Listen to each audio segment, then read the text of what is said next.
Honorable Minister of the Federal Capital Territory, His Excellency Yesom Ezewo Wike. As you can see, we are not in the FCT, rather we are in the country home of the Honorable Minister, which means it's at home here. And so everything is local, all politics local today.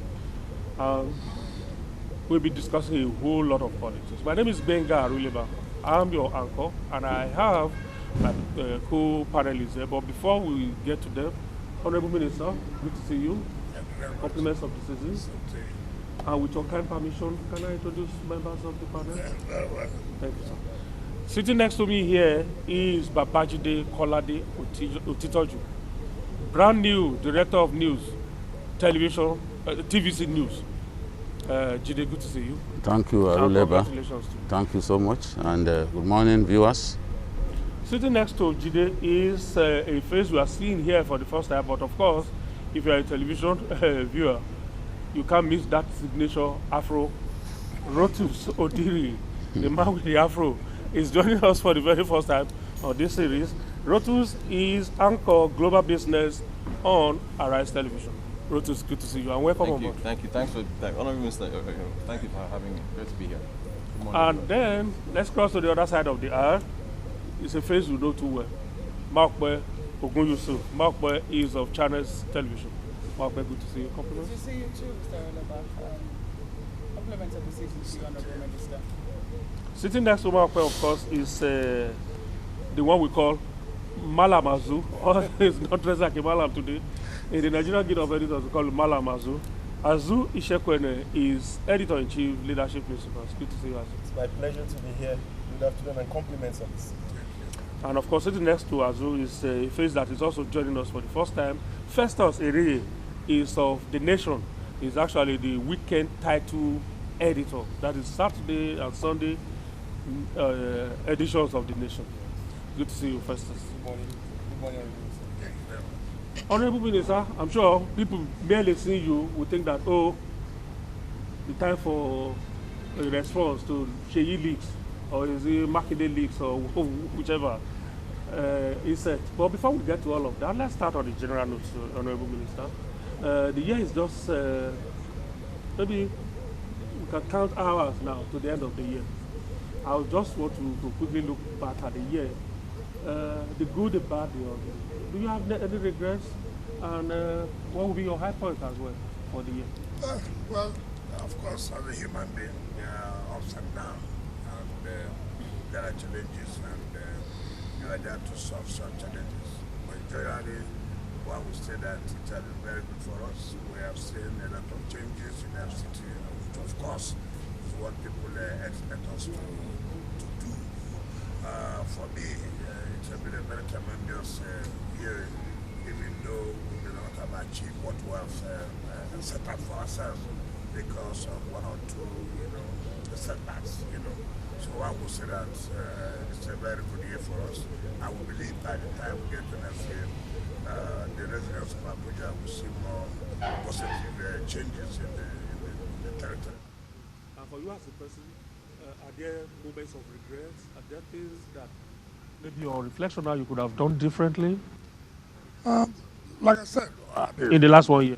like I said, I'm human. I mean, you don't expect things to be smooth all the time, But I don't have any regrets. Every role I have taken, everything I've set out for myself, I've been able to achieve it. Yes, there could be one or two setbacks, like I've said. It's bound to happen, but I have no regrets. Every decision I've taken, I have no regrets. Not even encounter with a young man, young naval officer? That's what I'm saying. These are things that you expect in governance. That shouldn't be why you should regret. No, these are the things that in governance these are things you expect to see, and then if that happens, that shouldn't be why you say there are problems. No, these are the things you are bound to surmount, and with this surmount it, so we're happy about it. I'm sure there's so much to remind the Honorable Minister about this last 1 year. Yes. One of the biggest developments in the course of this year is the evident fracture of your political party, the PDP. So many people have left your party, making it look difficult for the party to be electable. Do you still see yourself as a committed PDP member? And do you think your party can bounce back from the mass defection from its ranks? There's nothing that is impossible. But once you are committed to carrying out the based on due process, there's nothing that is impossible. First of all, what is happening to my party is what I have predicted before now. That if things are not done in the right way, this is where we're going to find ourselves. No Nigerian will say that they have not, they didn't know what I said. I have said it severally. And that's what I said. Leadership is very key to anything you are doing.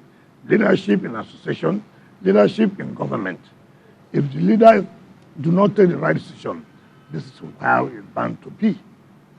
And what do everybody? We have had this kind of issue before, where the party did not collapse. Nobody is affected because the leadership was committed to seeing that certain changes are made in order to keep the party going. But when you have a leadership that is not even focused, a leadership that is very selfish, a leadership that does not understand that in politics is different from a business, and so you are bound to see what you are seeing today. And if they correct themselves, obviously, mind you, this is a party that is known in all grassroots. This is a party that's known in all Nigerians. It's not a new party. From 1999, People's Democratic Party had been in power, and unfortunately, in 2015, they lost to the APC, and still retained certain good number of seats, also good presence in the National Assembly. We have a leadership that's not focused. We have a leadership that does not even know what to do. You have a leadership that does not even take any suggestions, and that is where we are. So if the leadership is committed and comes back to say, look, we have made a mistake. Why is it that things are happening this way now? What do we do to correct us? You see, it's not just to take over government. You have to position yourself. If the leadership is right, okay, look, by 2027, it's likely that we may not make it. But are we going to allow the party to die? Can't we start to build up? Let us take the right decision against 2031. It's all dependent on leadership. That's all I will say. Okay, but let's get into it now then. You're sounding like you want unity and collaboration between leadership, but Seyi Makinde is accusing you of doing the opposite. So if we get into his media chat that happened not too long ago, he mentioned you by name and said in a meeting with the president that you were present and the president's chief of staff was present, that you said to the president that I will hold PDP for you. And then he said that he went with you to the veranda or the balcony and said, this is not what we planned, or this is not what was agreed to. And then he said that if you're free to support the president if you want to, but he is free not to. Now, is that factual? Because he said other people were there. That's a blatant lie. And that's why, you see, Seyi Makinde has never called me Wike. Never. That's the first time I hear him say Wike. He has never called me Wike one day. It's unfortunate. First of all, you ask yourself, what was that meeting? What was the purpose of that meeting?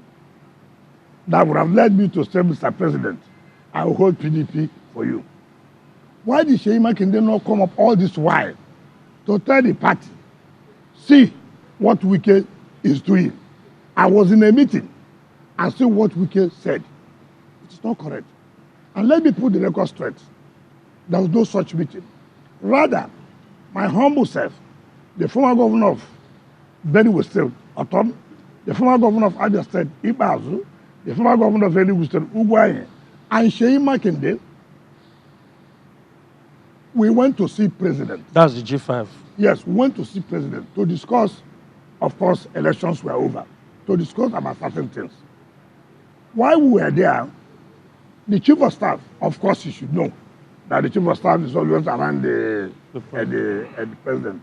I was one who said, look, Chief of Staff, come and so that you can, remind the president of what we have discussed. There was nothing like a meeting. We booked to go and see Mr. President. So you couldn't, it is completely out of place for anybody to say that in that meeting, I said to Mr. President, I will hold PDP down for you. That's very unfair. Very, very unfair. Totally unfair. And you see, I have told everybody, frustration. If you can see it, you watch Makinde on that media chat, you can see frustration. And this is a young man we have advised severally. Politics is not like being a contractor with Shell.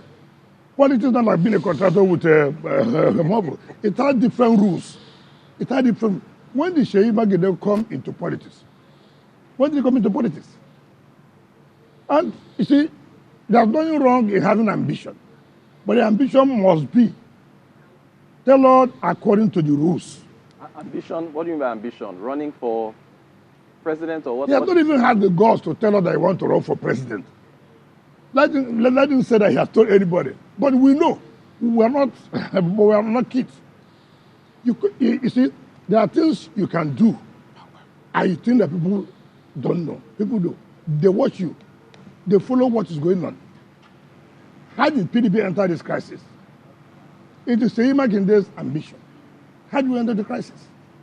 He went and arranged with some people to make sure the National Secretary is ousted.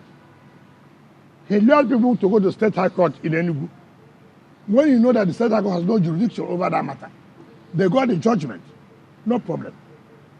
Samaya went to the Court of Appeal. On appeal, Samaya won. We all agreed for the party to move on. Look, convention will be coming. Why not allow this to go on? We have only 1 year. So what are we pursuing? In the convention, you will make sure those who don't want them to come back will not come back. He refused and went to Supreme Court. When he got to Supreme Court, he lost. He still believed that no, Supreme Court said the party has no jurisdiction. Come on, what are you doing? Who appealed to Supreme Court? You and your colleague, you and your cohort appealed to Supreme Court, and you lost. Until when they went to INEC, INEC told them, listen, as far as we are concerned, in our system, the secretary of the PDP is Senator Sam Ayawu. Right? Now, Saraki will bear this witness. We have met the Saraki's guest house severally. Fintri, the governor of Adamawa, was there. Bala, the chairman of Governor Forum People, was there. Saraki was there. There's nothing you have agreed to do that Makinde will not go and do a different thing. There's nothing. And this is why we are here today. Because, okay, look at even the convention, for example. The Board of Trustees set up a committee to say, look, what do we do? Committee headed by Wike Adamawa, former governor of Osun State, Oyinlola, former deputy governor and chief of staff to President Jonathan Ogedeme, Senator Zainab Kure, and 2 other people came up with a report. Look, let's not go for this convention. Let's set up caretaker committee. The same Sheyi, of course, you know Adolphus Wabara. He has no name. You know he has no name. But you just mentioned his name. He has no name. That does not mean that that's the name. They don't know what to move as the Senate president was just bribe of 50 million naira. Everybody is aware of that. He went. They now denied and said, oh, the committee was compromised. There are 2 judgments of the Federal High Court, Justice Omotosho and Justice Little.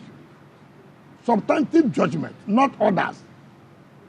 Makinde, what says you, frustration can make you do a lot of things that will cause damage. He went to Ibadan State High Court to obtain an ex parte order. State High Court to obtain an ex parte order for them to still go on with that convention. How could an ex parte order override substantive judgment of 2 courts? Of course, he had done his so-called convention. INEC was not there. INEC refused to recognize them. Then, in that same matter, INEC filed a preliminary objection to say that, look, court, you have no jurisdiction over us. Why would we be a party to this? And the court agreed and struck out INEC name. So there was nothing binding on INEC. The same person now had gone to the Federal High Court in Ibadan to recognize them. To recognize them. Recognize the convention we have done. A convention that Federal High Court has said you cannot go ahead and do. You have, after disobeying the court judgment, you've now filed at the Federal High Court now in Ibadan. Now look, recognize us as the legitimate principal officers. That has not been settled. He has gone again to file at Federal High Court in Abuja against police until the secretary said we can use. Why not wait for the Federal High Court to say, okay, you are the legitimate principal officer? So the point I'm making is not, look at where PDP is today. Look at the crisis. Something that would have been easily solved. Listen to the voice of elders. Don't go ahead. Let's form Caretaker Committee. Today, PDP has no candidate in Ekiti State. Today, PDP has no candidate in Osun State. Now, when you say one-party state, who is making us have a one-party state? If you have listened to people and allowed due process to take place, would the issue of one-party state arise? You are the one who is creating one-party state, and yet you are accusing the government of trying to have a one-party state. Just listen to what people have said and follow due process. By now, you wouldn't have been talking about one-party state. Now, having taken wrong steps that is destroying your party, you are now accusing the other party of wanting to have a one-party state. It doesn't make sense. Your Excellency, if I may, you know, before Rotus asked that question, you know, leading to Mr. Seyi Makinde's question, I mean, chat, my colleague here, right in the middle, I call him BKO, I'm trying to remember his first name. Jide, had raised the issue of the leadership, and you had said that if the leadership of the party doesn't listen, etc., you had also spoken to something leading up to a convention. You know, that you had told them, or there had been suggestions that whatever grounds they had against the the national secretary of the party, should be held up until they entered the convention. So it seemed like all was geared towards this convention, only for us to hear much later that no, there were suggestions that the convention be stepped down. Even you yourself had mentioned that, you know, Mr. Samayan was going to be secretary of the party up until the convention. What made people change their minds about this convention? At what point did the party begin to say, no, we're not going to go ahead to a convention, we're going to, you know, organize a caretaker committee? Because there are disagreements. People have gone to court to say, look, you can't go ahead with this convention. Why would you not go ahead with convention? So many states have not had their congresses. How will you deny states of participating in the national convention? You have 36 states. About 16 states have not had any congresses. And therefore, they are not eligible to vote in that convention. 16 states. And people went to court and said, no, you cannot do this. Let's follow due process. Take, for example, you want to do zoning. I'm a minister of the Federal Republic. We have senators from the South. What Seyi Makinde did was to call a few people and take them to Lagos and said that, oh, that they have zoned the offices that came to the South. How would you do that? How will you disqualify very prominent members of the party? Is this ambition I'm talking about? Is this ambition? And people say, look, it is not going to be possible. If things are not done correctly, this is where it's going to lead us. And that was why they now formed this elders committee to look into the matter and bring us suggestions on the way forward. Were all parties agreed to that elders committee? Of course, of course. When they came to me, I told them because of the respect I have for them, ordinarily. I wouldn't want to participate because I have respect for them. Look at the old man who's the chairman of the committee, who's not like 80-something years. Look at the former governor of Osun. Look at Senator Zarab Ekure. And when I told them all this, look, the only way out, if not for selfish interest, let us agree, come together, form a committee so that we'll now take it from there. But if you are going ahead with this kind of convention, where 16 states will be denied the opportunity to participate, and where some people say, look, you went and took form without allowing people collecting funds to participate, that is leading to crisis. And that's why I say, look, the way you run your business is not the way you run a party. Party is a different thing. It's not about you have money, you're a millionaire. No. It's a different ball game. Yeah, but you have to be careful. But there are other elders in the party. Yes. Someone like Senator, I beg your pardon. Yeah, he was a senator, George, of Lagos State. I'm trying to remember his. Bode George yes. of Lagos. Yes. Yes. Who announced? Who was at that convention and who announced your expulsion from the party? So that's why again, people like Bode George had nothing to contribute to this party.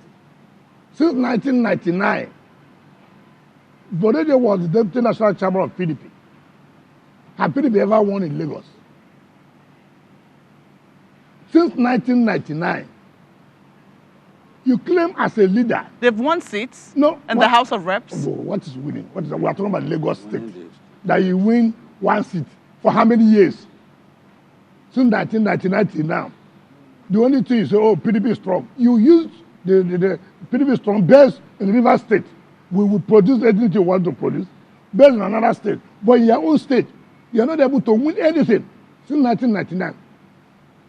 So how can you allow such a person to begin to dictate to the party? You see, party means that what can you contribute? As I sit here, as a PDP member, and anybody who knows my position knows my position, we said, if you don't do this right, we will not support this. And we'll support the president. However, in the National Assembly, governorship, and state assembly, PDP won. That means we have something to contribute. You, every day you come out on national television to talk, because you have no job again. So when you say people like Bode George, he's an old man, yes, but was more relevant. And he supported your agreement that, there must be, how do I put it now, that, the presidency must go to the South. I have always canvassed that. Yes, at that point, was he relevant to you or not? No, it has nothing to do with supporting that the president must go to the South. The relevant is what you contribute from your state to give to the party. It's not that you said the presidency must go to the South. Okay, having said so, what will happen in your state? If the presidency goes to the South, then we'll fail in your state or won't have anything of what is relevant simply because you said presidency should go to the South. If you mean that presidency should go to it will mean that you have to work in your state for us to actualize it. To deliver. Okay. To deliver. If you cannot deliver, I mean, it doesn't make sense. Okay, Your Excellency, there is now a 13-member caretaker committee led by Abdurrahman to manage the affairs of the party for the next 60 days. Yes. But under the constitution of your party, yes, sections 29 and 31 of the constitution of your party vests that power in the neck. Under which authority was this particular caretaker committee set up? That was neck. Mind you, at the so-called Amala Convention that was held in Ibadan. Of course, people want to go and eat Amala. So that's why I call it Amala Convention. That had, remember, the chairman of the party then had already abdicated, right? Those of them who believed in that convention had already abdicated. Now the national secretary, the legal advisor, the deputy national legal advisor, the organizing secretary, and all of them are still members who said our tenure will expire December 9th. I'm a member of NEC. I'm a member of NEC. So NEC met and said, look, we cannot allow a vacuum. There cannot be a vacuum. Because if I allow a vacuum and their tenure expires, who will now parallel the affairs of the party? Was there a quorum? Of course. Of course. No, but nobody has anybody come to challenge that there was no quorum. So, as it is today, in fact, we are even going to sue INEC. We are going to sue INEC. INEC has no choice but to recognize the caretaker committee. They have no choice. They have no choice because their tenure having expired. You don't expect that we don't caretaker to run the affairs of the party. I remember that we have said we must obey court judgment. We must obey. Having obeyed the court judgment, who said there should be no convention, and the tenure was going to expire on the 9th, of course, it's natural. The NEC had to sit and say, look, let us now appoint caretaker committee that will now run the affairs of the party till when the convention is now held. And the committee was set up, and they were told that it should take all steps to see that those states that have not had their congresses will go ahead and hold their congresses. Thereafter, there will be a national convention. So, as it is today, the appropriate authority that can talk about PDP is the caretaker committee. These are the people who came out for the Amara Convention. Of course, they've seen it. They are not recognized. And INEC has said it. But the mistake INEC is making is that to say, oh, there's no committee. We wrote to INEC that NEC is going to take place. We wrote to INEC. And until decisions will be taken. And the decision was taken. And caretaker committee was set up. And you cannot allow vacuum. No, it's not allowed anywhere. Okay, first, Honorable Minister, one of the most significant developments in that 2023 election cycle was the formation of the G5 governors in your party. Yeah. And Governor Makinde was a prominent member of that team. Now there's a political break in that your group. One of the things he said during his media chat, which trended, was that when he was when you were still in law school, he had already made $1 million. That also suggests that perhaps your political disagreement is now turning into something personal. So can you shed a bit of light on your political or personal relationship with Well, it's most unfortunate. I didn't come to talk about money. If he had $1 million, I thank God for that. And at least my sister is also enjoying that $1 million. If my sister enjoyed that $1 million, I'm also enjoying. But with due respect, that's why I say frustration. I ran for the presidential primary of PDP. I didn't say she used 1,000 naira in my primaries. I never saw it one day. 2, it's only in Nigeria I have seen where somebody was awarded a job of $1 million. He made profit of $1 million. And nobody's talking about it. I just saw him one day. He brought a document that he made, that it was given $1 million contract. And again, he made profit of $1 million. I pray to Almighty God that one day too, I will have a job of $10 billion and make profit of $10 billion. That means you won't do the contract. Well, that's what it has shown. That's what it has shown. But let us not be petty. I had my first degree early, before 1990, I had my first degree. Law was my second degree. That time he was talking about 1999. I was chairman of one of the most important local governments in this country. I have never been a contractor. He chose to be a contractor. I choose to have power, and I had the power. Remember, he was here doing contract with Shell. In fact, he comes. I didn't know he was going to marry my sister anyway. To say, oh, my vehicles have been impounded.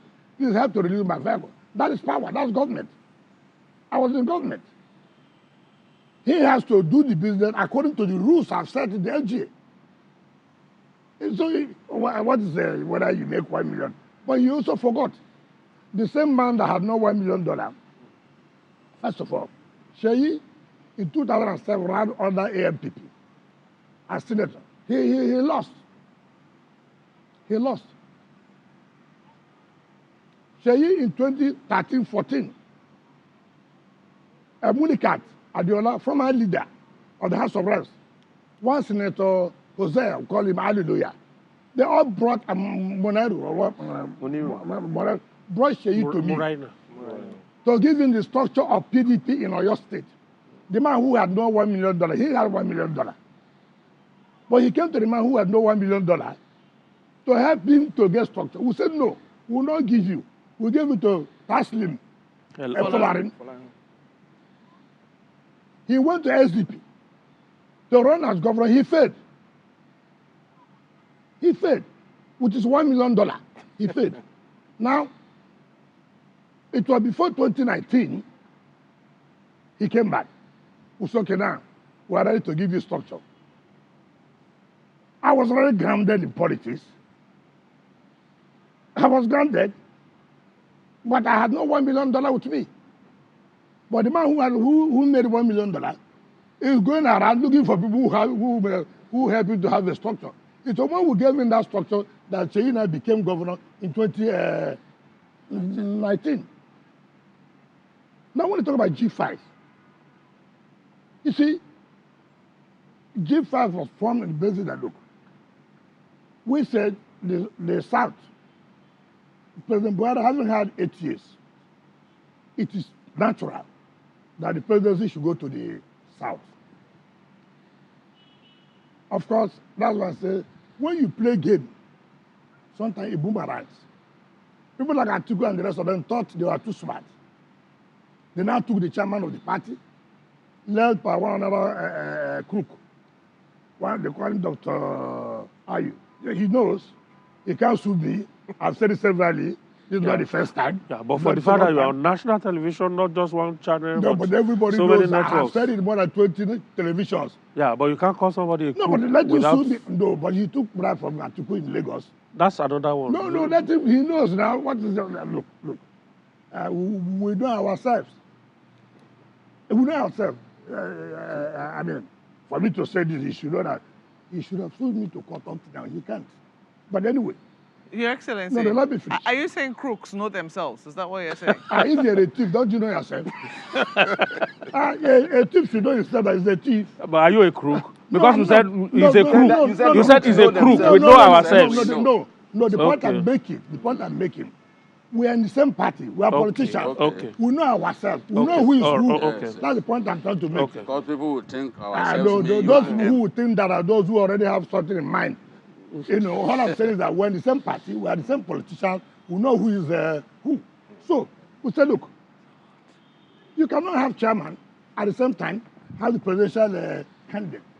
Like Sheyi said, we had several meetings in London, where even when we agreed with Atiku, before he came back, they changed their mind. It's okay. If he does not resign and allow the South to produce a chairman, then there'll be a problem. Of course, you know that time, they had this belief that President Buhari was supporting them. So for them, everything you said, we have already won the election. We said, we are not going to support you. And we will not support you. And PDP failed. It's not that we're happy, but let there be justice. Let there be fairness in whatever we're doing. So, G5 net. Let me tell you one thing that you should know. When we agreed on this, Sheyi's problem was the issue that he was not giving ministerial slot. Even when he was saying, you can see the anger. You can see the anger. You don't need to tell anybody. We told him, listen, calm down.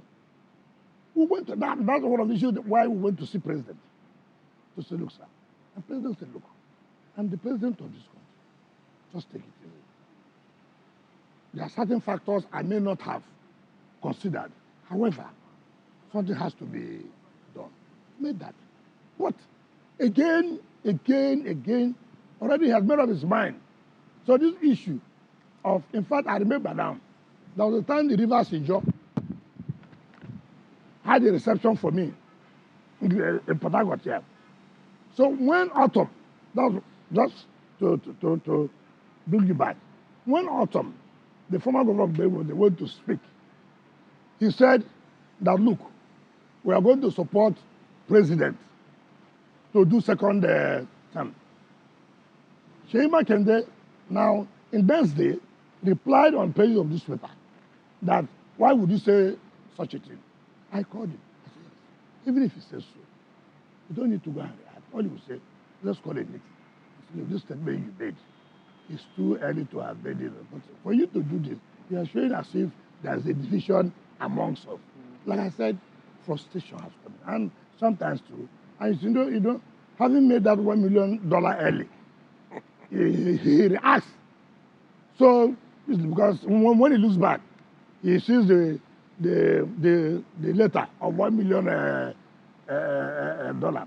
He forgot that Dangote was not the first person who made $1 million, but today he's the richest man in Africa.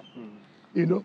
Could it be possible, sir, that all along, for a very long time, at different instances, Governor Makinde had shown to other members of the G5 that his own political interest, his own political future was completely different from that of the members of the G5. We started noticing, like I said, when we met in Lagos, George's Hotel. We've met in West Scouting, where I used to stay. We have met in his house.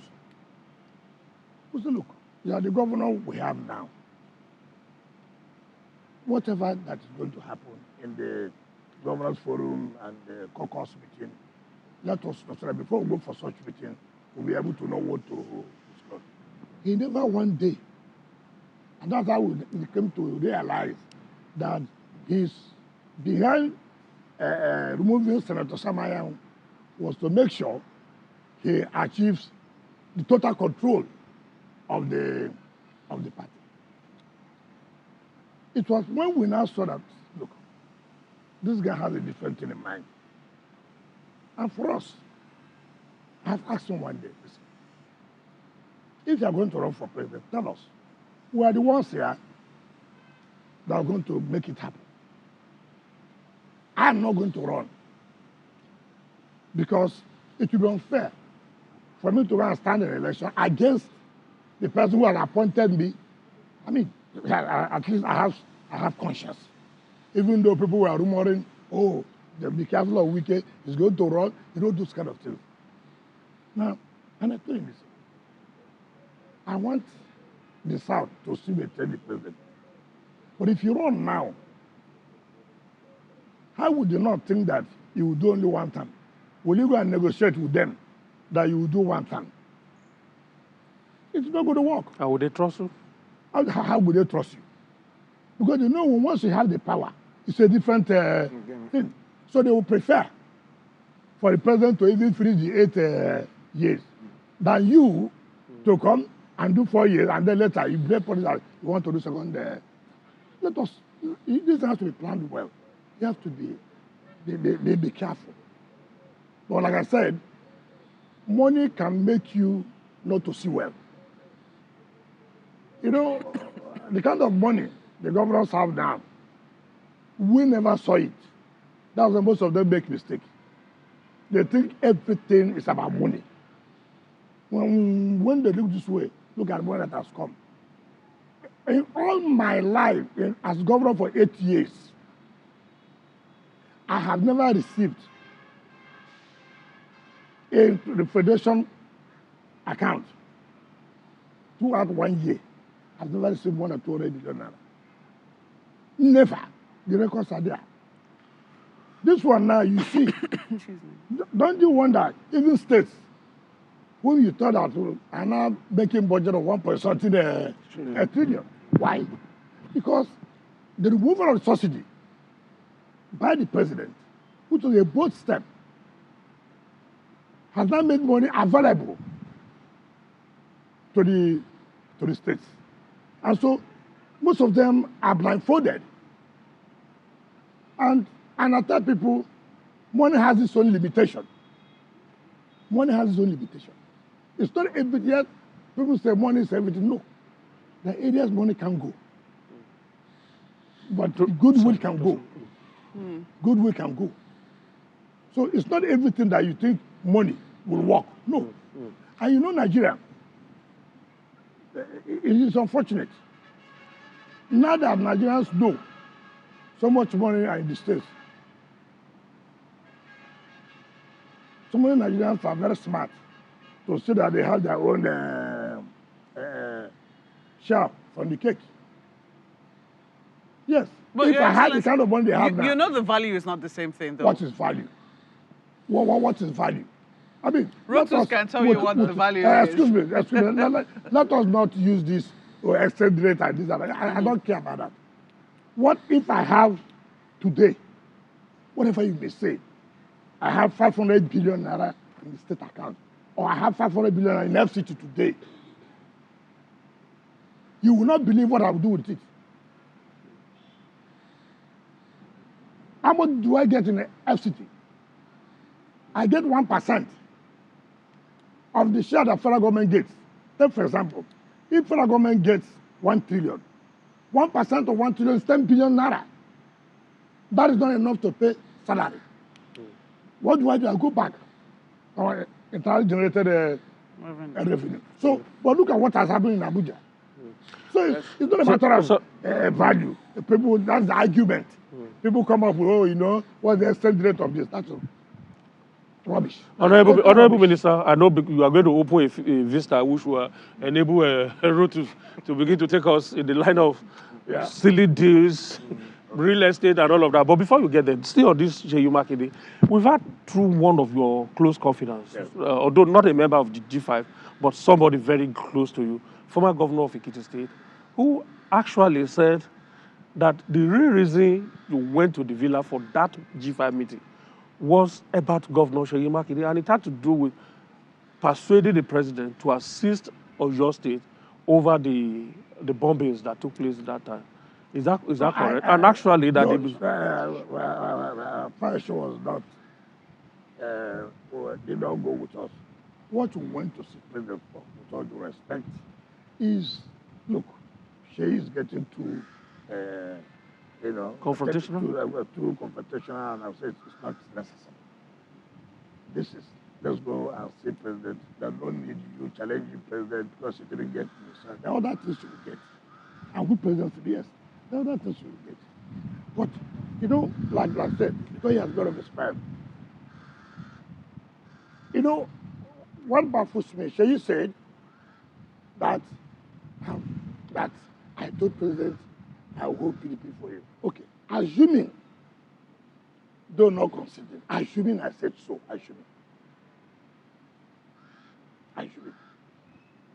In Yoruba land, Seyi knows that the president is a bomb. Is not correct? Is an elder person. I'm not a Yoruba person. I shouldn't. And that was such a meeting. Is that what you can come out in the public and say that somebody who is not for Yoruba is saying that, look, sir, I'm going to help you to hold PDP for you to win the election. I said assuming, even though nothing like that happened. Me who said that, I've not gotten the kind of support Seyi got from the president. I'm not. I have not gotten one approval of that. But Seyi went to president. The same man he is talking about that did not give him minister project.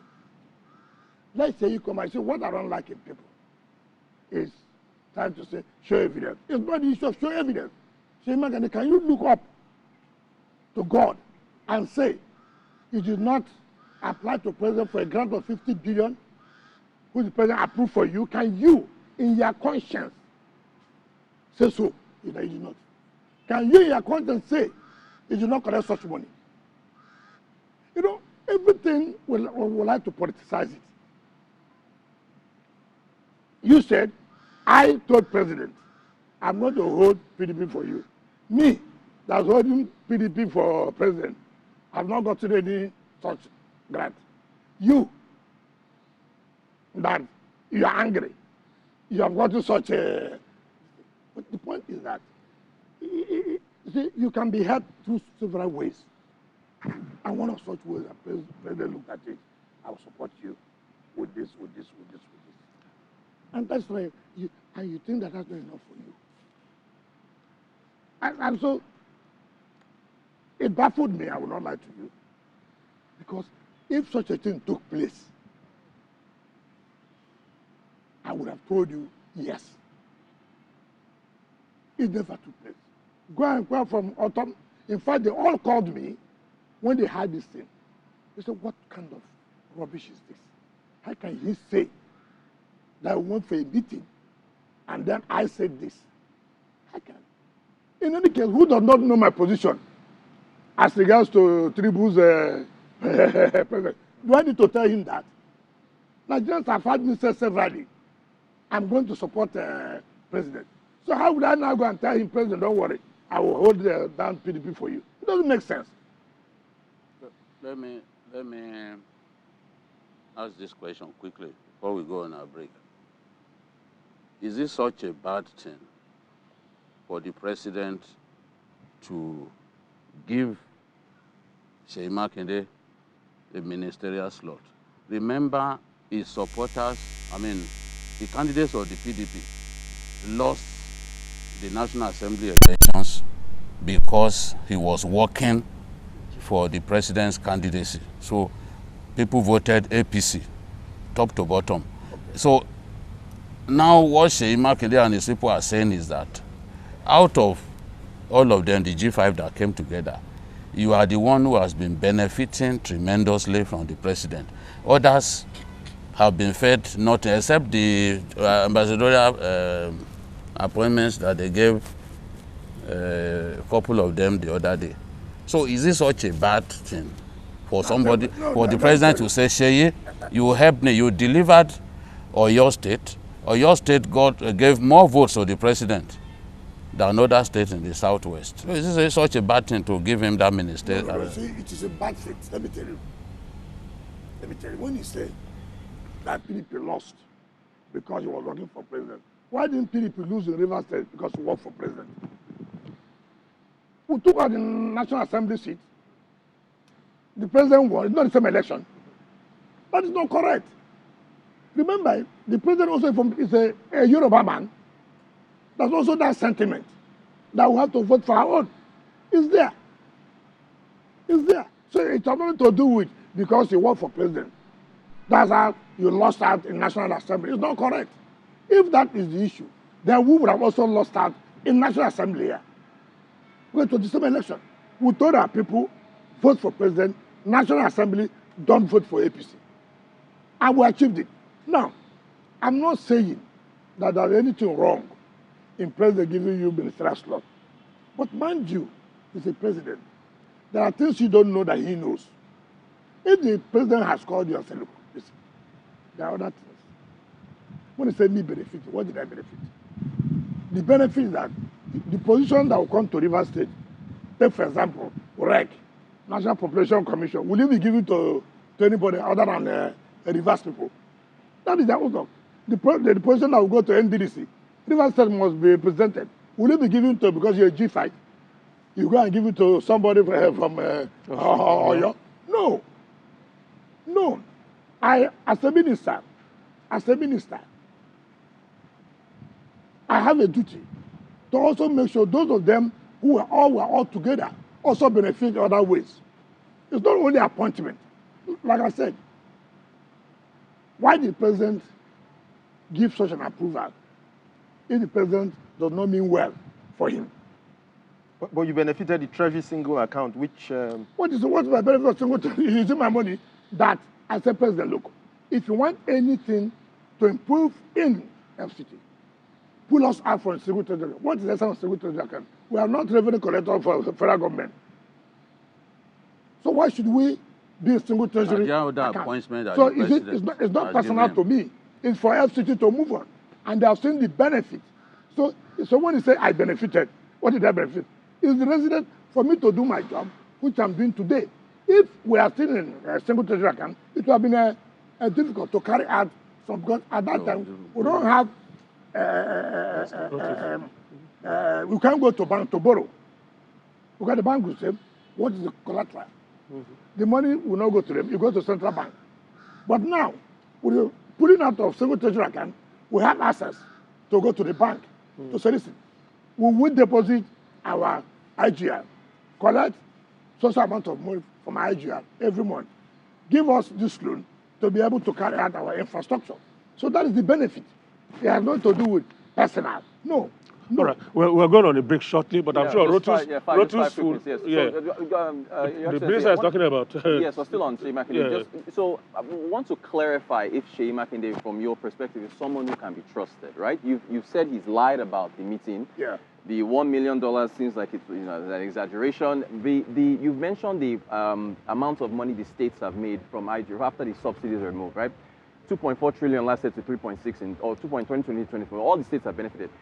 Now, former governor of Ekiti State, Fubara, said that Makinde misappropriated those funds. The Oyo State chapter of the ADC has come out to say that they should account for the money. His aide in his cabinet came out to say that it was actually, I think, about 30 billion that had been disbursed, and so far they've disbursed about, from the government, and then they've disbursed about 4.5 or so.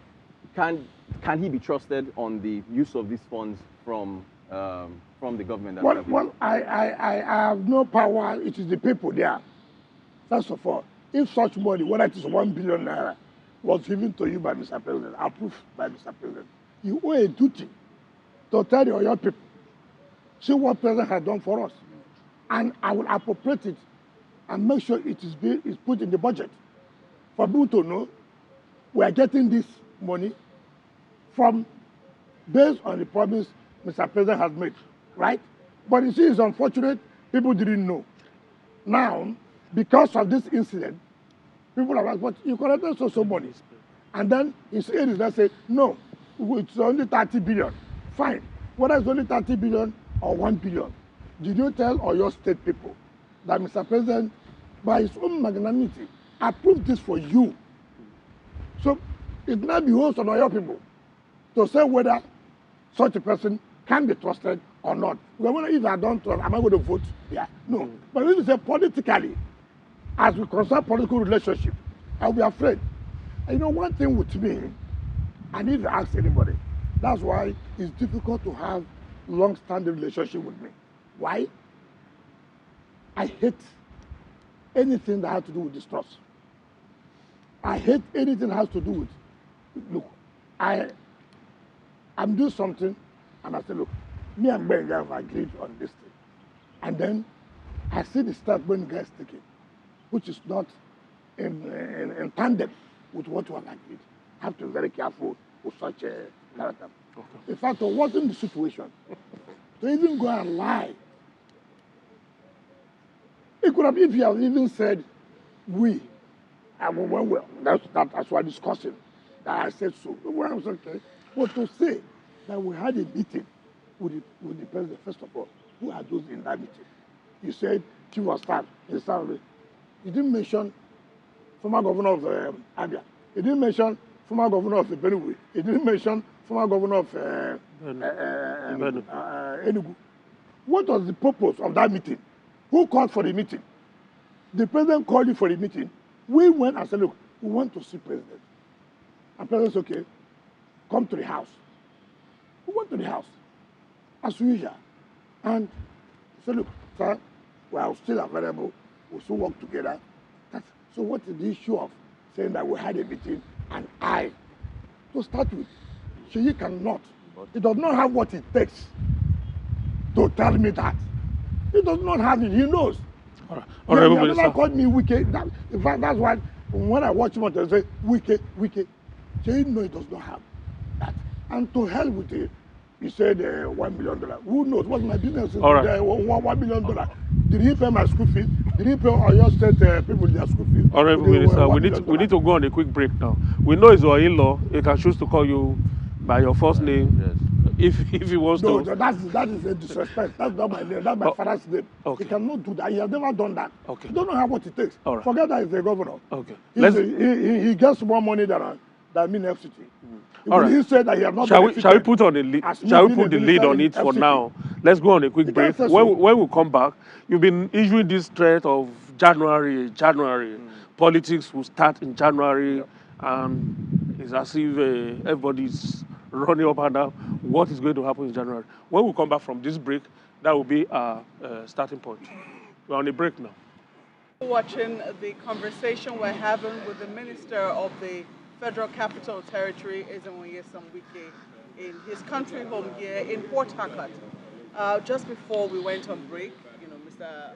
Benga had already teased that we were going to be doing switching conversations or switching gears and talking about the talk you had about politics starting in January, especially as regards what has been happening back home here in Port Harcourt. One of the incidences that happened this year was the state of emergency declared in your home state, which you had said you were not happy about.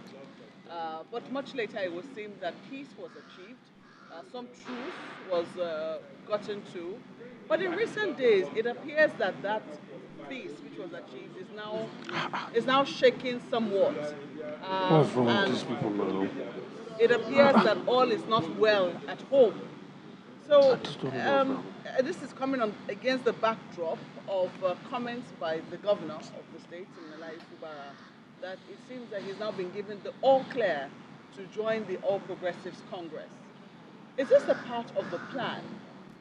Or is this something that has happened behind your back? Is this something that you are aware of? Because the comments that you have made in recent times suggest that you might not be happy with that particular development.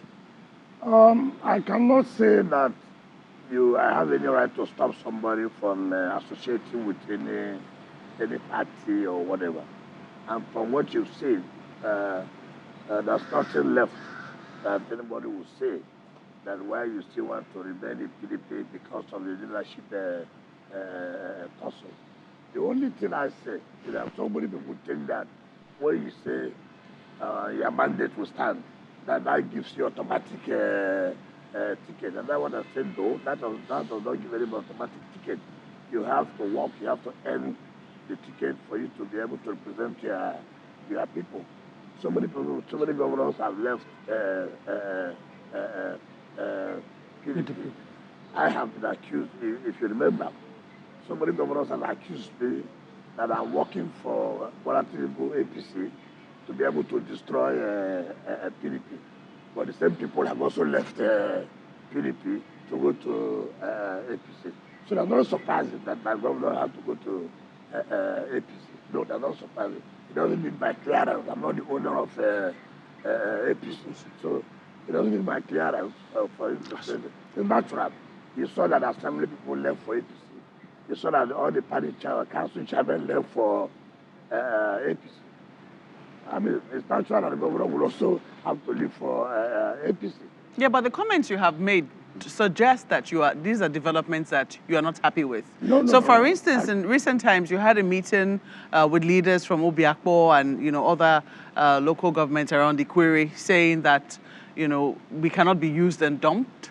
Agreement is agreement, and other such comments. And people are suggesting that this has to do with the defection of the governor. This also has, and you can correct us if we're wrong, does this have anything to do with your relationship with the president? Because there'll be questions as to who's using who and who's dumping who. No. It has nothing to do with the president at all. Let me make that clear. It has nothing to do with the president. I had to go to Tor to thank people. Remember, if you are not in the States and you are away, the likelihood that people may want to be able to change their mind towards your leadership. And then you find out again that despite the fact that you're away, people are still willing to be with you. And this period demands that, look, go back to them and say thank you for standing with me all this period. And because to show gratitude is one thing that God loves so much. And if you show gratitude, the likelihood that you get more things. So what I said about that is that, look, and so many things were rich. And we believe that the other party, the assembly, and other parties have been able to, play their own part. And it's expected that the governor and some people should be able to play their own part. If that part is not being played, and then you think that the only way you can achieve it is by saying, okay, let me join the party where the president belongs to. No. What was saying, look, there was a truth, and certain things were agreed. And there's a need for you to fulfill those things, and the assembly should also be able to fulfill their own part. So that's what the point I'm making, not a question of using me and dumping me. No, that has nothing to do with that. So as a follow-up to Mokwe's question, one of the contentious areas of the disagreement before the state of emergency was imposed was this issue of structures.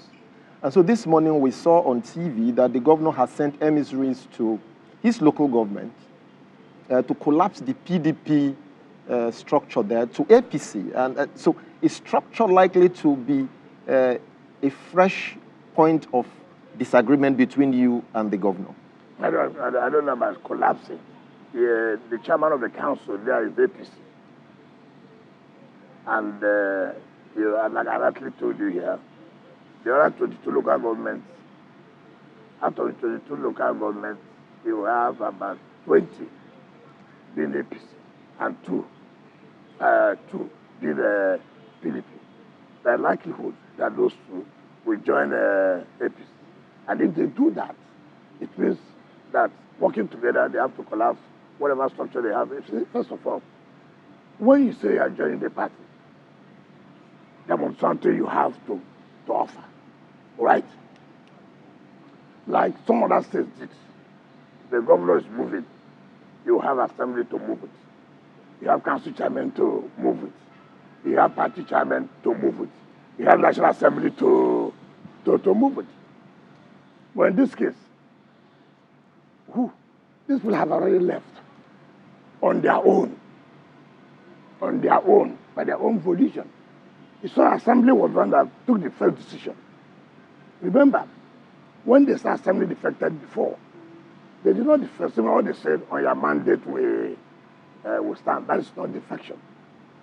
Because all they said is that we're going to support Mr. President. And then the night came out to say, well, this time around, in supporting Mr. President, we have to join his party. And the same thing has happened to the other candidates of PDP who said, look, we're also defecting to APC. So it has nothing to do with the local government collapsing APC, PDP structure. For here in River State, I can tell you, we have always maintained that Mr. President will be supported. Whether you are in PDP, whether you are in APC, all of us have maintained that we have to support a president. This is not the first time. We did it in 2023. Even when we were in PDP, we supported Mr. President. But the point I'm trying to make is that so many people are now thinking that the moment you shout on your mandate, it becomes that is automatic that you have a ticket. I said, no, that does, supporting president has nothing to do with that. We are supporting president. Does not mean that we must have automatic ticket. We are supporting president based on certain factors, which we have seen severally. Let me just butt in here. The question people are asking is how much longer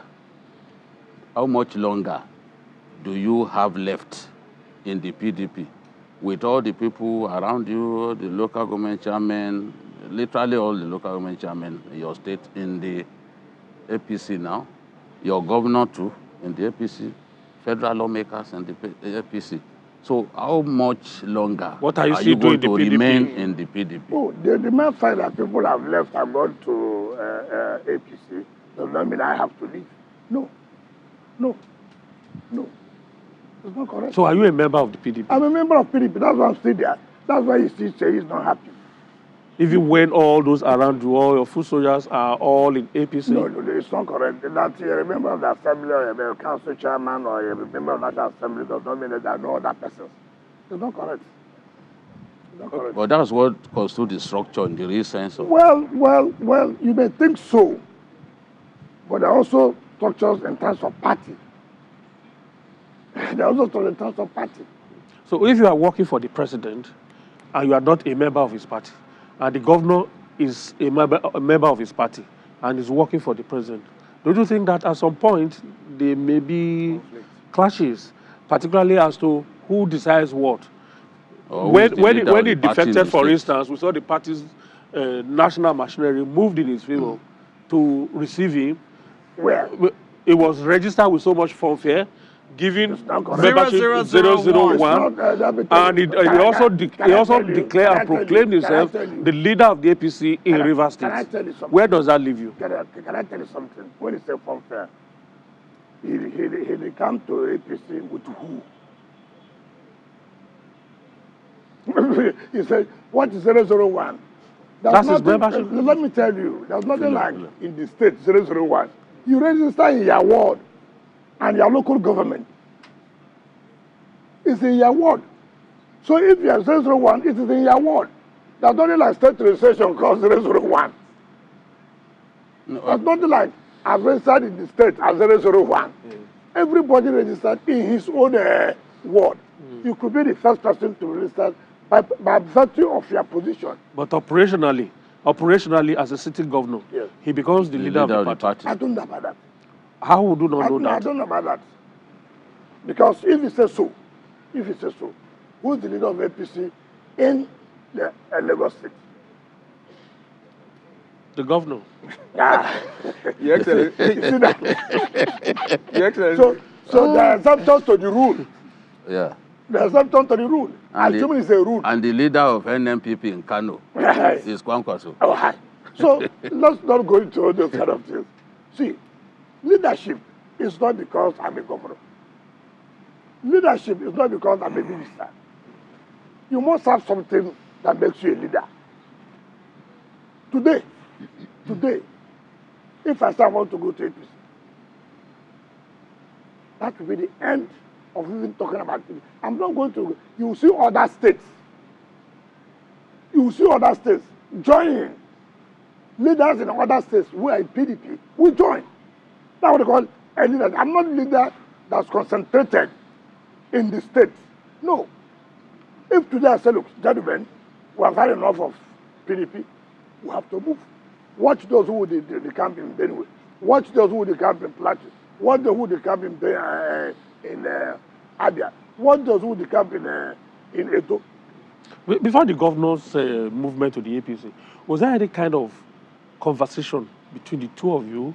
Were you in the know that that was going to happen? Because before that time, before that time, the governor had been in the public seen complaining or responding to people who accuse him of abandoning the peace pact.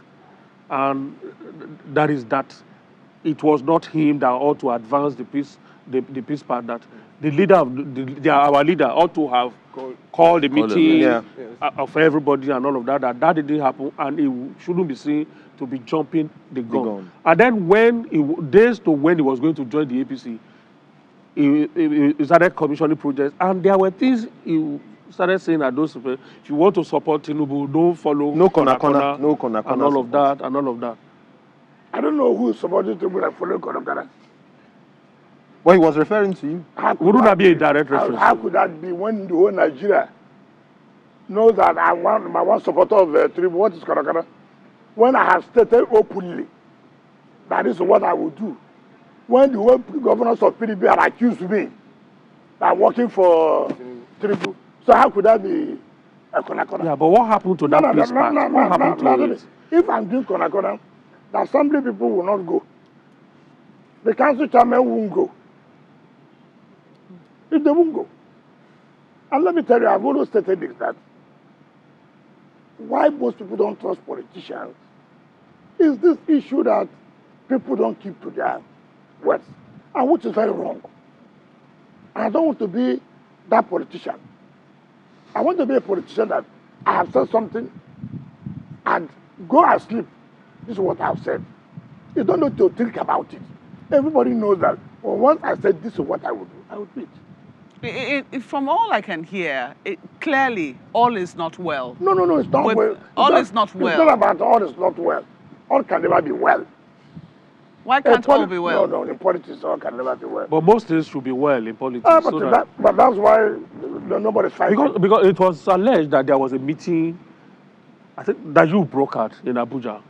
The governor was present and all of that. Look, and there were certain things that were to follow. I have always said that what I don't like people who are economical with the truth. And I don't like that. The governor cannot say that I have not brokered a meeting between him, Speaker, and the leadership of the House. The governor cannot say that I have not brokered a meeting between the elders, which he was present in Chief Alabama South. You see, that's why, see, I don't like politicians who are economical with truth. There are things that shouldn't come to the national television to begin to talk about. Because it means that you are not matured. But that's why I said here, can Sheyi in his conscience say this and this and that? Can the governor in his conscience say, no, there was no meeting that was held between himself, Speaker, and the leader? Yeah, and there was some conditions. Would you say that they will never call a meeting of the Elders Council? See, look, I'm a politician. There are certain steps you take. There are certain steps you should take that people will know that indeed you are serious about this. Take for example, nobody told me to go and visit the assembly. I have to look, I'm a politician. Assembly, I'm coming to visit you tomorrow to say thank you for your support. I don't need anybody to tell me that. I don't need anybody to tell me I call National Assembly this festive period. Thank you. We've all worked together. I believe we continue to work together. Nobody will tell me as a politician. I call party chairman to say, look, people have been here, giving us support all this while. I know we continue to work together. I don't need anybody to say I should do that. I don't need anybody. I don't need anybody to say, look, to call, look, how are you? This is, I wish you Merry Christmas and prosperous New Year. I don't need anybody to tell me to do that. And these are things I talk about, whether you are serious. There are steps you take. So when somebody says, the governor, that I'm going to call a meeting, first of all, it behoves on you too. What role have you been playing? It's very laughable. So this peace deal for example, now, no, just take for example. What stops you to put a call to the speaker? Speaker, how are you? How you doing with the Christmas? I wish you prosperous New Year. Do you need me to call a meeting for you to wish them Happy New Year? Come on. And people like to, that's why I say it depends on what's in your mind. And people also believe that the moment you say you are working for Tinubu, it means that. Also, no. I have said, assuming PDP does not have crisis now, how many people would have left PDP? How many people was able to say whether they are PDP or not, I will support Tinubu? So the issue of saying, who? This is the man who the whole Nigerians have known clearly. Ask, how many ministers have been abused the way I'm being abused? Why? Everybody knows my stand. Everybody knows my position. It's not hidden. So when people say, don't follow, who is following Korakona? Who? When you know, you the journalist know, this is Wike's role, what he's been doing. He said he will support president, and he has supported president. I don't think, after, like I said before, after president and the most abused politician, why are they abusing me? Why are they not happy? So can I say, is it safe to say then that this truce that was achieved this year is now gone to the wind? I don't know. And if the governor said he is not going to represent the 2025 budget, because we understand that that was also an issue. If he was not going to represent it because the sole administrator had already presented that budget to the National Assembly, and the National Assembly already passed a 2025 budget for Rivers State. If anybody is talking about the budget, it should be 2026. If the governor's argument is along that line, will it not be right? That's why I'm saying that. See, when you say right, that's not like right in politics. Well, Politics is give and take. Let me tell you. You see, you must take such a stand when you know you're in control. You don't take hard stand when you know you're under control. You don't do that. Nobody does that in politics. Okay, take for example, I can tell you this. In 2025, the president was to go and present budget, in 2025 budget. 2026 will be? No, 2025. Okay. He got intelligence that there are some things moving on in National Assembly. He shifted it and called the leadership for discussion. And they discussed. And then he moved on to go and present the budget. You cannot say, I will do, I will not. No, no, no. Nobody does that in politics. Nobody does that. You should know that, see, even if you have the control of the House, you must not take them for granted. Politics, look at the United States, the Congress. They move left, right, and center. But the president has to go and lobby, right? Don't do that in politics. It's give and take. So there are things that you do underground. Even me, as I'm preparing my 2026 budget, which I will send to Mr. President, and Mr. President will send to the National Assembly, I must talk with the House Committee. I must talk with the Senate Committee. And now that you just mentioned, in charge of FCT. You just mentioned the senator or the Senate Committee in charge of the FCT. What about the senator who was elected from the FCT? Yeah. Whose relationship with you has been a bit frosty since she was elected? That's again when I say I don't like people who play double standard. You see, politicians should be careful. Why? Okay, let me show you, as if I knew. The senator wrote me a letter. Senator Ireti Kingibe? Yes, wrote me a letter. Recently? Yes.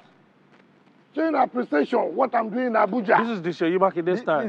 You no, two are bringing out documents from... No, let me tell you. Because I said, let me tell you.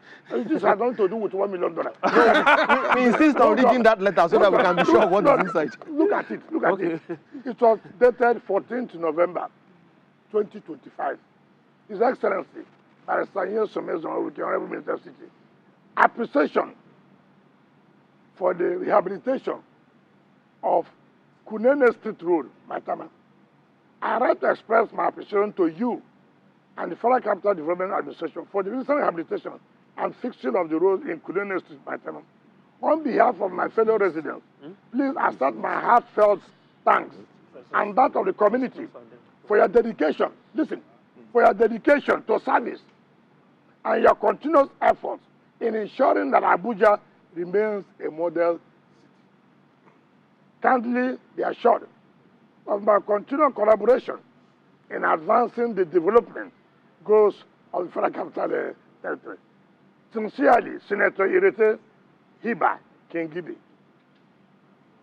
That's thanking me for my dedication to making sure Abuja remains a model city. It doesn't remove the fact... I'm coming to refer. Yeah. So if we have that kind of relationship you're talking about, what are we thinking? The point is... Just a moment. Just a moment, Your Excellency. Are you saying then that you're collaborating with her or that you're consulting with her? The point is that it shouldn't be something personal. The only person I should talk about is the president, whom I'm owed a duty, where he is my appointer, who appointed me, right? Now, I relate with the committees. Overseeing the affairs of the FCT. And luckily, she's a member of that committee, right? So, in anything I'm doing as far as FCT concerned, I relate to that committee, which is a member. It's not something personal to say I must have a personal relationship. No, no, no. As long as I say we should not reduce governance to that level. The moment I have a relationship with the committee overseeing the affairs of the Senate, of the FCT, and you're a member of that committee, that is enough. But you heard only recently, the senators were upset. They raised this issue of Abuja being filthy on the floor of the Senate.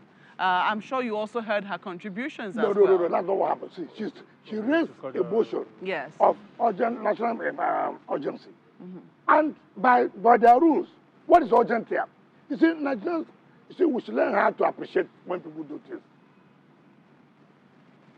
You have commended me for making Abuja to be a model city.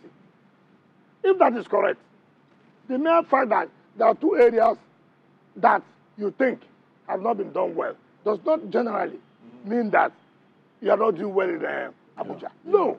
And I've told people to learn this, that today, look at what Abuja used to be in the past 10 years. You see what it is today, which means that's appreciable improvement in terms of security, in terms of infrastructure, in terms of... When we came on board, you cannot... without security, in terms of sanitation, it was bad. And I told you, we never gave us a job. It was given by the previous administration. And you know, they are telling how to expect before you go. And then you have to do a procurement. And it is not easy. And by now, you see that there's a change. Yes, before there was, because we had to do new procurement for new people to take over the sanitation matter. And we must be patient. But you cannot have a modern city which you have appreciated me, and then you now go back to say Abuja is filthy. Okay. I mean, it doesn't make sense. It doesn't make sense. Okay. What makes a modern city? Your Excellency. If a city is dirty, it cannot be a modern city. If there's no infrastructure, it cannot be a modern city. If there's no security, it cannot be a modern city. All right. Festus has the next question. Yes. Let's go back squarely to 2027 politics. Yep.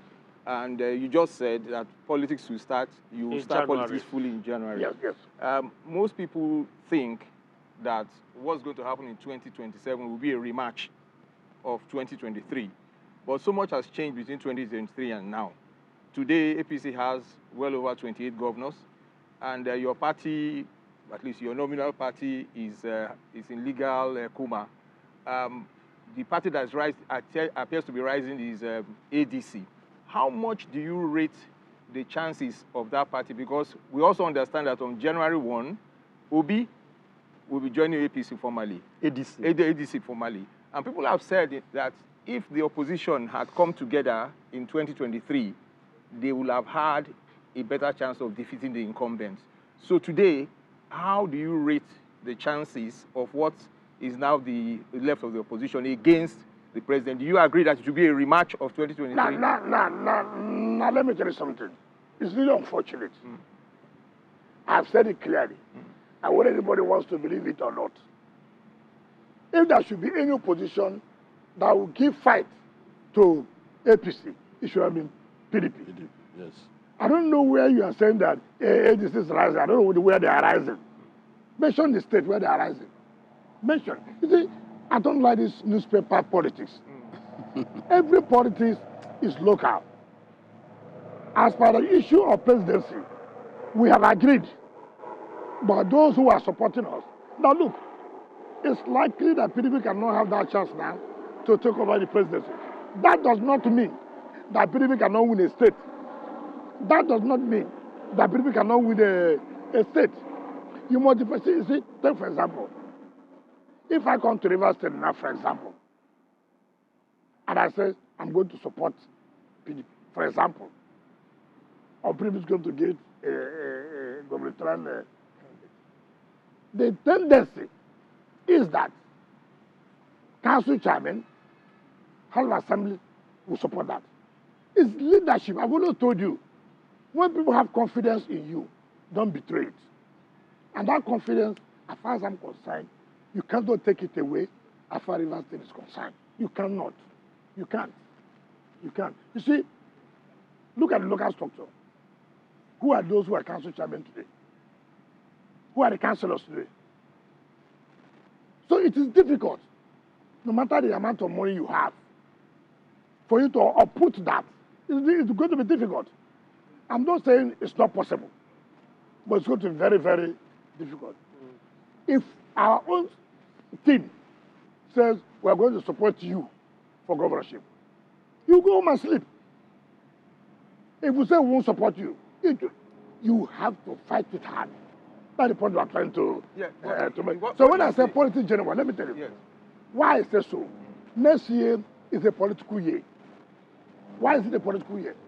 Primaries will take place in the various political parties. Yeah. So as a politician, you have to let everyone know, listen, we have to organize ourselves. We have to be ready to play this politics now. We have taken 2 years talking about infrastructure in Abuja. We have taken 2 years talking about security in Abuja. We have taken 2 years to talk how do we fix this sanitation. Listen, area councils will take place in Abuja in February, right? Do you think, as it is today, that PDP will win that election in the area council? With what the administration of the president has done, it will be difficult. What of Labour? It will be difficult. What about what? Labour. Yeah, that's also what I've said.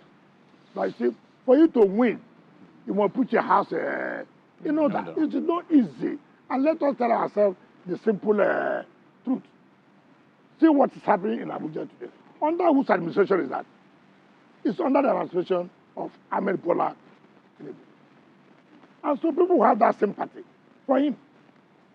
It is not as if it is PDP. No. Look, well, Abuja people don't like voting for the ruling party. No, that's before. Because you have to show what you've done. You see, today, why would they vote for the ruling party? When you have not gone to the rural areas to do anything for them. When they have not seen anything in the city. Today, go to rural areas. See how the roads are springing up everywhere.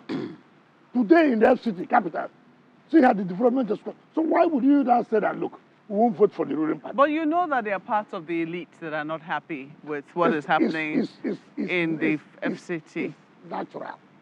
It's natural. You cannot have where everybody is happy. I've always told you this. Mm-hmm.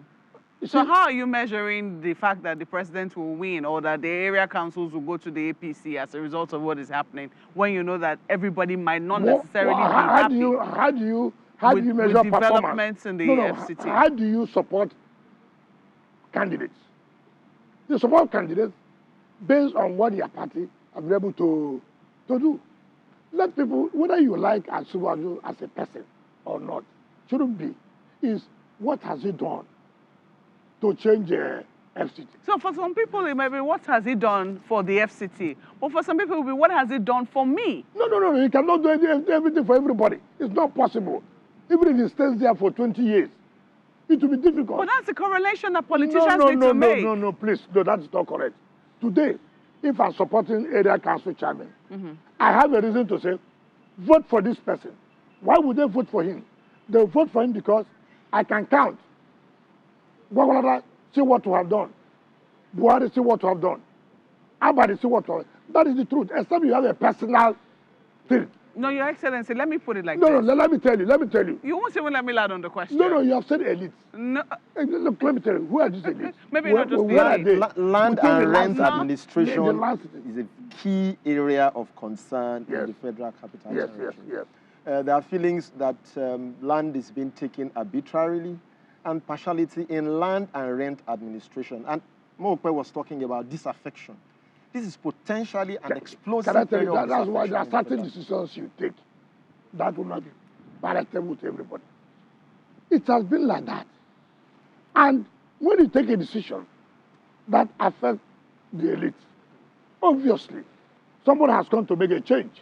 And that change is affecting you. Suppose they then make political gains out of that. Oh, how many of them? How many? Well, look. Take for example,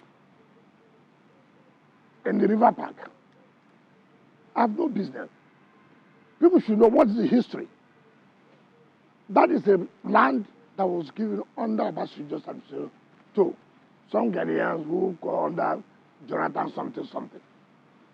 Now they came and said, look, we needed partnership with some Nigerians who will be able to help for approval for development. That's how they had the issue of Polo Homes. Polo Homes does not have any agreement with the FCT. No. And unfortunately, that lease agreement had expired. And what we did, in order not to deny Nigerians of that property they got, it was okay. Look, Polo Home, you have no business with FCT.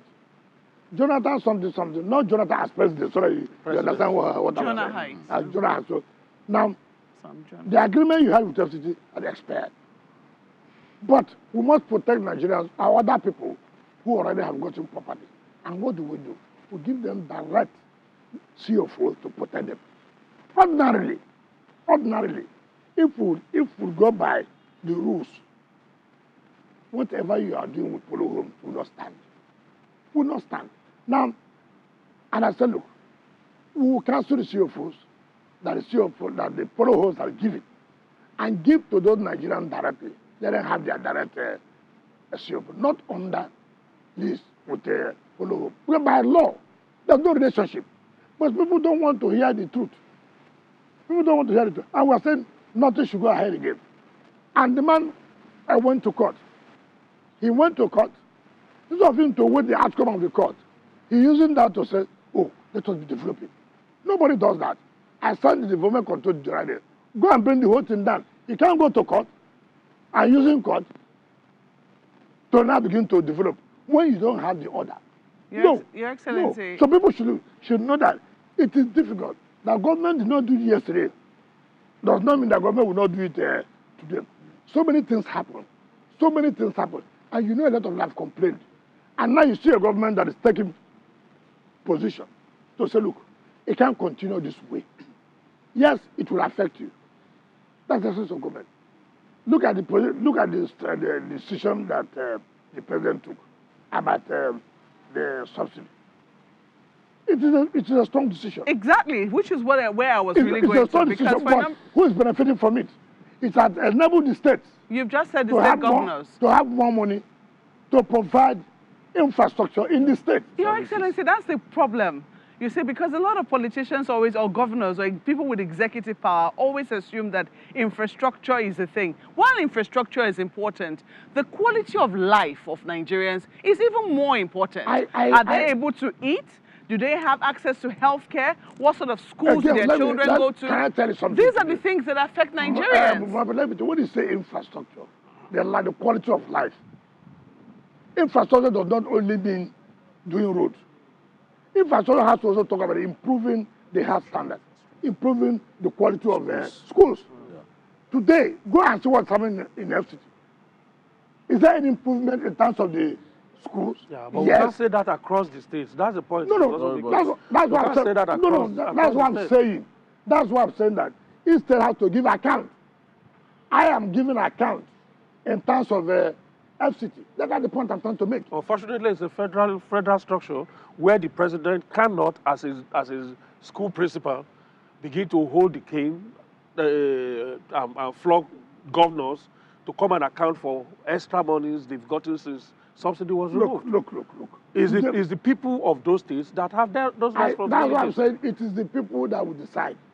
But if you are saying in FCT, can they say that's improvement in terms of change of quality of life? You see, one thing I've always told people, you can also say, for example, if you don't have a good road, that will affect your life. And negatively. It certainly will, Your Excellency. Let me concede that to you. First thing first. It certainly will. But let me also say... Let me finish. Let me finish. First thing first. Can you today go to work? How? Yes, because the roads have been opened up. Can you today say there's improvement in terms of our schools? Yes, they are renovating the schools. Can you today say, look, there's quality? What makes quality of school? Exactly. I'm coming. Infrastructure is only one of the factors. Not only having teachers, No, no, no. You can have good teachers without A good What's the learning quality environment. of life of those good teachers? learning environment. You cannot. You cannot affect. So you cannot say just when you determine to say, oh, you are not doing anything. You cannot say that the government of today is not doing anything in terms of improving the quality of education. All right. So, wait, one second. Honorable Minister, Rotus has something, something new real to throw quick. into the So, mix. just to Yes. follow up on that, safety is what I want to ask you about, just to follow up on safety. So the Presidential Enabling Business Environment Council has its 2025 rankings of the states. The FCT is in the top 5. It's Lagos, Kaduna, Oyo, FCT, and Ogun State. But me talking to entrepreneurs that are there, they've talked about the roads, they've talked about the flyovers, the infrastructure, and they've commended your leadership of that. But they do talk about safety. You've seen what's been going on with the insecurity around the country and so on and so forth. So what are you doing to make things more safe for business owners and individuals? And that is why we're making the environment to be enabled, to create an enabling environment for business to move on. That has to do that. You have to improve security.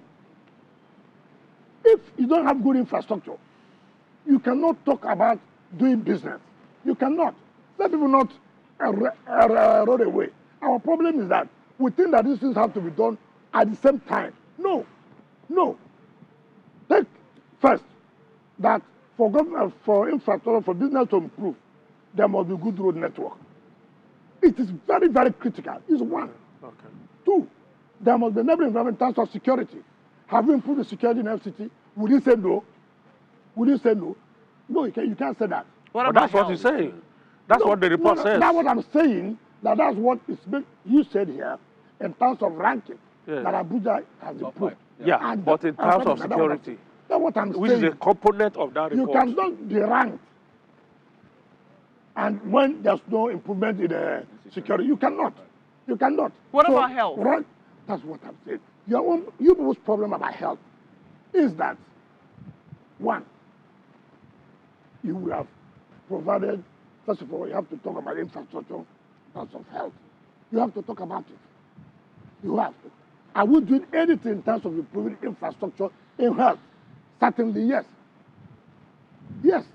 But, you see, when you say, you cannot only take one issue for you not to say nothing is happening. It must be cumulative. For you to say Abuja is doing well in terms of business, why are they doing well in terms of business? Because certain parameters are used to judge. So it's not good when you sit down, you say, okay, this is not working. And therefore you conclude that nothing is going on in Abuja. I've told people, take things step by step. Yes. As it is today, go and see the contracts that have been awarded in terms of improving on the schools.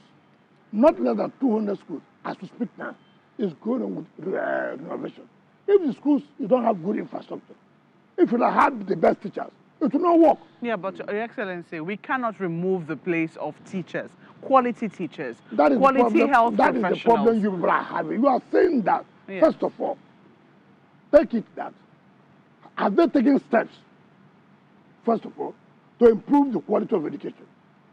And what are those steps? Improve an infrastructure in terms of schools.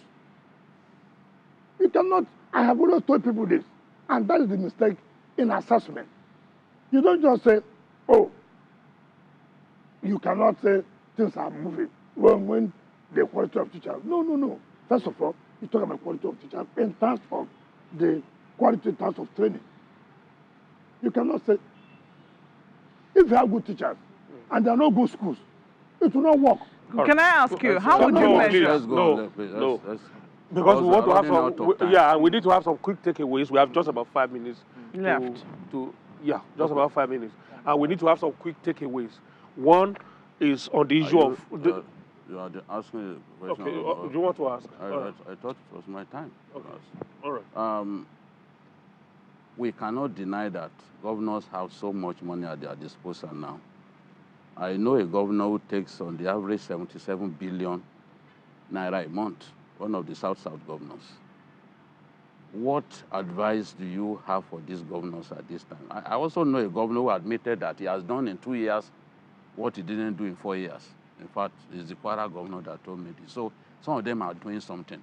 But In what areas do you want to see improvement on their part so that people can feel the impact of this subsidy removal that has brought in some people? That if the president has made it possible for you to have access to funding, what it means that you have to use such funding to improve the quality of life.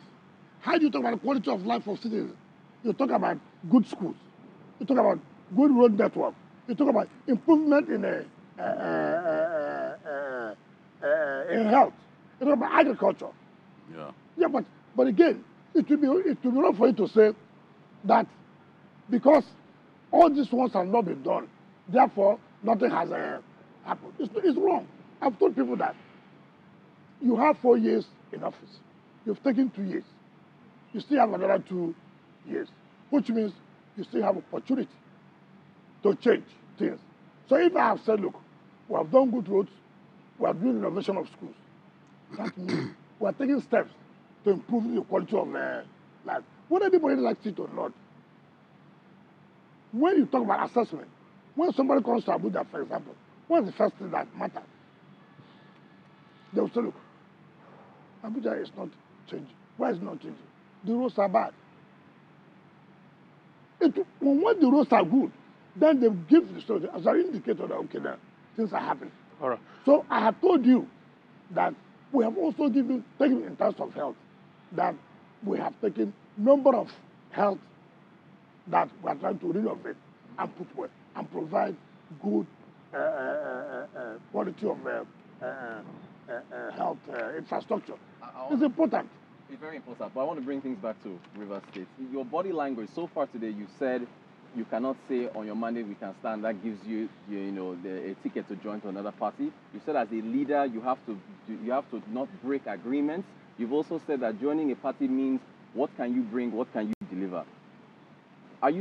Does Governor Fubara have your support for a second term in Rivers State? Because it was you that delivered Rivers State for the president in the 2023 elections, and it seems it is you that has the control here. So can you let the Nigerians know that you are both on the same team and he has a second term? That's what I've always said, that there are so many factors you have to take into consideration. Trust is very important. Even if you can provide good road network and you don't have that trust, people don't have that trust in you in terms of moving the state forward, it's a factor. It's a factor. Because in doing this, okay, take for example, if you can't work with the legislature, how can you provide good road network? How can you provide good quality of schools? So it requires unity. It requires never that I must work with the legislature. Okay, so how you addressing that? And that's why you have seen that at the national level, yes, the president knows it does not only him, cannot. He needs the National Assembly to pass the budget for him, to be able to access the funds to work. So if you don't do that, whatever you are thinking is wrong. As the leader in Rivers State, in order for us not to be talking about Wike APC, Fubara APC days after tomorrow, as the leader, what are you going to do differently to ensure that both of you work together, at least for the president? That's number one. Then two, the January, we heard from Grapevine that your talk about January is that you are embarking on local government tour. Is it a show of force? What is it really all about? Quickly, because we have just about a minute. Now, I've told you here, first of all, that when I say I'm touring local government, the part of it is that, thank you for giving us support. We still need their support. But they will ask you, what have you done? As the federal minister, what have you done? So there must be a synergy. If there's no such synergy between the government at the state level, and the legislature, and the chairman of local government, it does not work. So you are calling for that synergy? I've already done that. And that's why I said, are you going to work practically to achieve that? Having synergy with legislature. Having synergy, and in truth, you don't just come out on national television, say, oh, I'm providing road. Who provide the fund for you? Is the legislature. Let's not deceive ourselves. All right. So you need is critical. Okay, if you don't work well with the legislator, if you don't, I cannot go to the legislator to provide or to have access to get you such funds, how will you change the life of the people? And people should tell you the truth. All right, so Honorable Minister, no room for question again. We just have to end it. Thank you so much. Let me just start from my colleagues. Babajide, thank you so much for your time. Thank you. And Rutus, I hope it was a very good experience. Yes, it was fantastic. Thank you. And Festus as well. Thank you very much for having me. Good. It's been a pleasure. Malamazu. Thank you. Thank you for having me. And thank you for having me. Thank you for also coming to find out what we're doing in FCT and what is happening in the state. Rivers State. Whether you like it or not, there must be synergy. There must be. Yes. And let nobody go home and deceive you. All right. You cannot do it alone. You require the support. You, as a governor, leadership entails that it is for you to know how to relate with the legislature to be able to move the state ahead. All right. Thank you so much, Honorable Minister. It's been nice having you. Thank you very much. All right, that's the last edition of Media Chat for the year. It's been a very wonderful year. We look forward to events of 2026 as they unfold. The minister has already promised that January is going to be the flag off. We'll see you then. My name is Benga Aruleba.